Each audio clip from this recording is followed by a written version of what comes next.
আসসালামু আলাইকুম। কি অবস্থা, কেমন আছেন সবাই? আলহামদুলিল্লাহ, আশা করি সবাই ভালো আছেন। আমি আলহামদুলিল্লাহ আপনাদের দোয়া ভালো আছি। আজকে সবাই ফেসবুক খোলার সাথে সাথে সবাই দেখতেছি খালি একমাত্র হাদি হাদি হাদি হাদি ভাই একজন রাজনীতিবিদ, সবাই জানেন, আপনারা আমরাও জানি মোটামুটি। উনি একজন ভালো রাজনীতিবিদ।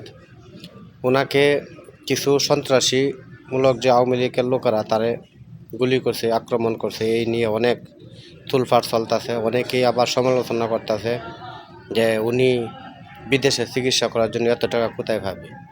ভাই, সব খবর দেখে শূন্য তারপরে আপনারা কথা বললেন, আলোচনা করেন। ওনারা সরকার থেকে যত টাকা প্রয়োজন চিকিৎসা করার জন্য সম্পূর্ণ টাকা দিতে রাজি সরকার, তার কোনো টাকা লাগতেছে না। এই ভুলটা আপনারা ভাঙ্গেন। উনি এত টাকা কই পাইব, এত টাকা চিকিৎসা করবো কেন, এত টাকা কোথায় থেকে আসলো, বা এগুলো সরকার থেকে দিতে আছে। তো সরকার থেকে দিলে আপনার আর আমার কি আসে যায় বলেন?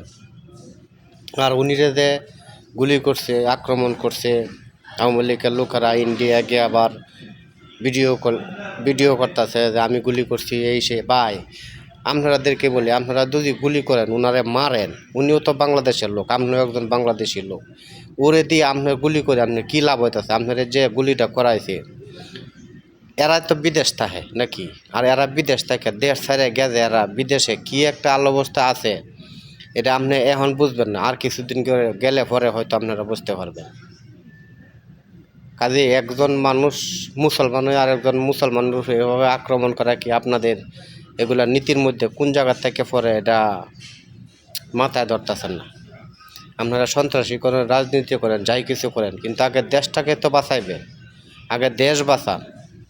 দেশ না বাঁচায়া আপনারা একজনের কথা শুনে, এক নেতার কথা শুনে কিছু টেহা পায়া আপনারা যা ইচ্ছা তাই করতেছেন। টাকার লোভ, এত বড় লোভ, মানুষ কি হয়ে গেল আল্লাহ, যা বলার বাইরে।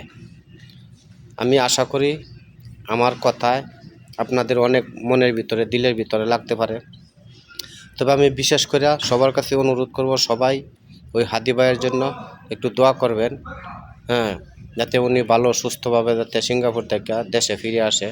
সবার কাছে অনুরোধ, সবাই দোয়া করবেন। আমরাও ইনশাল্লাহ দেশ প্রবাস থেকে যারা আছি সবাই ইনশাল্লাহ আমরাও দোয়া করি যাতে উনি ভালোভাবে সুস্থভাবে দেশে ফিরে আসুক, আইসা আবার রাজনীতির মাঠে আবার আসুক। হ্যাঁ, ইলেকশন করুক, যা কিছু করার সব কিছু ইনশাল্লাহ ওনার মনের আশা যাতে পূর্ণ হয়। সবাই দোয়া করবেন ইনশাল্লাহ। উনি একজন স্বতন্ত্র, উনি তো আর কোনো পার্টিগতভাবে গেছে না। উনি একজন স্বতন্ত্র পার্টির বিরুদ্ধে এত হইহুল্লা কেন? আপনি একজন দেশের নাগরিক, আপনি ইচ্ছা করলে একজন দেশের নাগরিক হিসাবে আপনি ইলেকশন করতে পারবেন। আপনি নিজের ভোট আপনি নিজের অধীনে আপনি নিতে পারবেন। এই নিয়ে ভাই সমালোচনা করার কিছু নাই। সবাই ভালো থাকবেন, সুস্থ থাকবেন, আর আমাদের জন্য দোয়া করবেন। আমরা ইনশাআল্লাহ বাংলাদেশের সবার জন্য দোয়া করি। প্রবাস থেকে আসসালামু আলাইকুম ওয়া রাহমাতুল্লাহ।